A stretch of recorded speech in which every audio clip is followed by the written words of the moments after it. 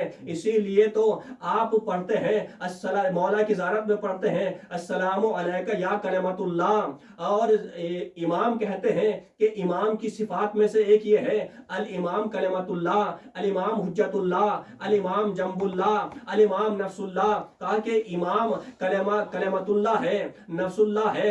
امام کون ہے؟ اللہ کا کلمہ ہے۔ سب سے زیادہ جس کے ذریعے اللہ کی معرفت ہوتی ہے اس کا نام امام ہے۔ امام کے ذریعے، معصومین کے ذریعے، آل محمد کے ذریعے اللہ کی معرفت ہوتی ہے۔ اسی لیے مولا نے کہا نحنو حجج اللہ، نحنو آیات الکبریٰ، نحنو اسماء الحسنی، ہم ہی آیت کبریٰ ہیں، ہم ہی اللہ کی آیات کبریٰ ہیں، ہم ہی اسماء حسنی ہیں۔ تو یہ آل محمد ہیں۔ اس آیت کے فوراً بعد اللہ نے کہا کہ وہی خدا ہے جو کلمات کے ذریعے باطل کو مٹاتا ہے، حق کو ثابت کرتا ہے۔ وہ هو الذی یقبل التوبۃ عن عبادہ ویعفو عن السیئات، کہ وہ خدا ہے کہ جو بندوں کی توبہ انہی کلمات کے ذریعے قبول کرتا ہے، بندوں کے گناہ انہی کلمات کے ذریعے معاف کرتا ہے۔ وہ هو الذی ينزل الغیث بما قنطوا وینشر رحمت ربہ، کہا کہ اللہ انہی کلمات کے ذریعے بارش نازل کرتا ہے، اللہ انہی کلمات کے ذریعے لوگوں کی مشکلات آسان کرتا ہے، دعائیں قبول کرتا ہے۔ تو وہ کون افراد ہیں جن کے صدقے میں یہ اللہ دعائیں قبول کرتا ہے، بارش نازل ہوتی ہے، ہر مشکل انہی کے صدقے میں پوری ہوتی ہے۔ تو معصوم نے بتایا، زیارت میں ارشاد ہوا بکم فتح اللہ وبکم یختم وبکم ينزل الغیث، کہا کہ اللہ آل محمد کے ذریعے ہی بارش نازل کرتا ہے، انہی کے ذریعے اللہ مشکلوں کو آسان کرتا ہے، انہی کے ذریعے اللہ تمام لوگوں کو رزق عطا کرتا ہے۔ صلوات پڑھیں محمد و آل محمد پر۔ تو یہ آل محمد ہیں جن کے ذریعے اللہ اس کائنات کو رزق دیتا ہے، مشکلات کو آسان کرتا ہے۔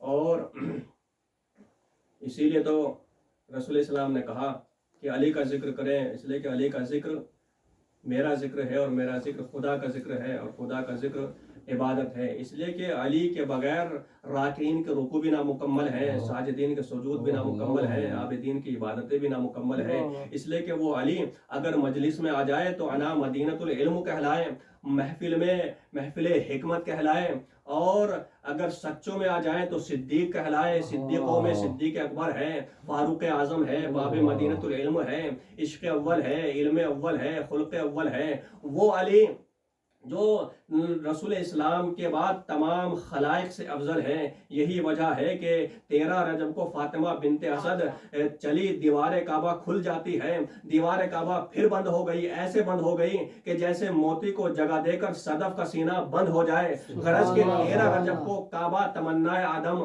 نوح کی آرزو، الیاس کی جستجو، موسیٰ کا سہارا، عیسیٰ کا پیارا، قلب اسماعیل کی کلی، اللہ کا ولی بن کر ادھر جیسے ہی فاطمہ بنت اسد باہر آتی ہے، رسول اسلام استقبال کے لیے جاتے ہیں، اپنی آغوش میں لیتے ہیں۔ ایک مرتبہ جیسے آغوش میں لیا، اپنی زبان رسول اسلام نے مولا کائنات کے دہن میں دے دی ہے، یعنی پہلے ہی دن اپنی زبان دے کر رسول اسلام بتانا یہ چاہتے ہیں کہ آج سے ہی ہم نے اپنی زبان آپ کو دے دی ہے، زبان ہماری ہوگی، بیان آپ کا ہوگا، یعنی کلام ہمارا ہوگا، بیان کرنے والے آپ ہوں گے، آپ ہی آپ مددگار ہیں، آپ ہی ہمارے وسیع ہیں اور جانشین ہیں۔ ادھر فاطمہ بنت اسد آتی ہے، اللہ نے فاطمہ بنت اسد کو اسد اللہ دیا ہے، زہرا کو شوہر دیا ہے، انبیاء کو نصیر دیا ہے، امت کو امام دیا ہے۔ صلوات پڑھیں محمد و آل